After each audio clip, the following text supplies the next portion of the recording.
barnaamijkan waxaa maanta isugu soo baxnay oo isugu nimid ayaa wuxuu yahay in aan u cadaalad raadino u cadaalad dalabno walaasheen Ikraan Tahliil Faarax ayaan u rabno inaan cadaalad hesho waxa aan rabno inaan cadaaladda ka dalbayno oo go'aankaas uu ku xiray maanta gacantiisa ku jirtay waxa weeye ra'iisul wasaare Maxamed Xuseen Rooble intaanu bulshada waxay isugu soo baxday in ay Ikraan cadaalad hesho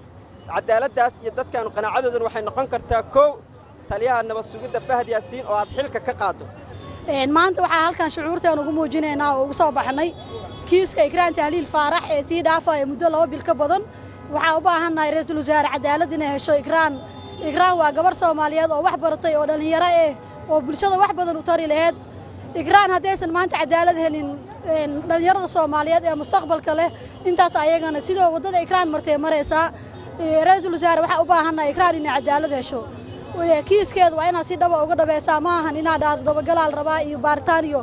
maanta maalin ka xanuun badan oo dhalinyarada Soomaaliyeed soo mari lahayd ma jirto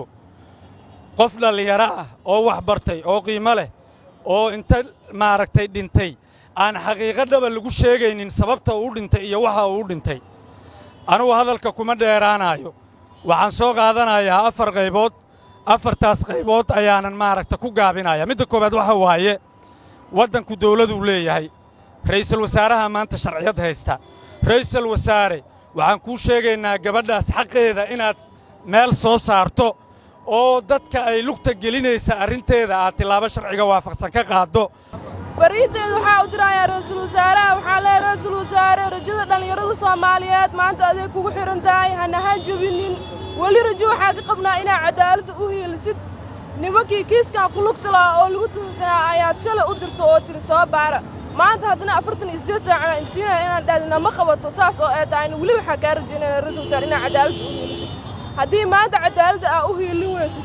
ummadda Soomaaliyeed oo dhan gurigooda ay dulmiga ugu tagaaya dadka la dulmay haddii maanta loo cadaalad fuli waayeen waxay ku qasbanaan doonaan inay gacmahooda cadaalad ku raadsadaan cid ka badbaadaysana ma lahan dulmiga lagula kacay walaasheen Ikraan Tahliil waxaan rabaa halkan inaan fariin ugu diro ra'iisul wasaaraha xukuumadda federaalka Soomaaliya mudane Maxamed Xuseen Rooble mudane ra'iisul wasaare Ikraan kiiskeeda baaritaan ma waxa uu u baahan yahay waxay tahay ka run sheegid in laga run sheego kiiska Ikraan waa ognahay Ikraan qof shacab ama aysan ahayn halka laga afduubtay la og yahay qof walba aqli leh waa dareemi karaa oo aan qof shacab iska daayay xitaa qof mas'uul ah oo san gali karin gaariga lagu qaaday la yaqaana cidda qaaday la yaqaana halka la geeyay waa la og yahay kiiska Ikraan waxa uu u baahan yahay waxay tahay in laga run sheego cid walba oo lugta u la galo in laga run sheego mudane ra'iisul wasaare hadalka kugu dheereemayno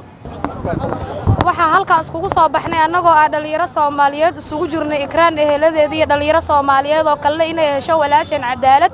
lagu laayahay 3 bilood lagu laayahay sirdoonka Soomaaliya waxa ra'iisul wasaaraha mar labaad iyo mar saddexaad ka codsanaynaa in uu Ikraan u cadaalad falo ee Ikraan hesho cadaalad because waxa Ikraan ku dhacay dhalinyaro Soomaaliyeed annagana wayna sugaysaa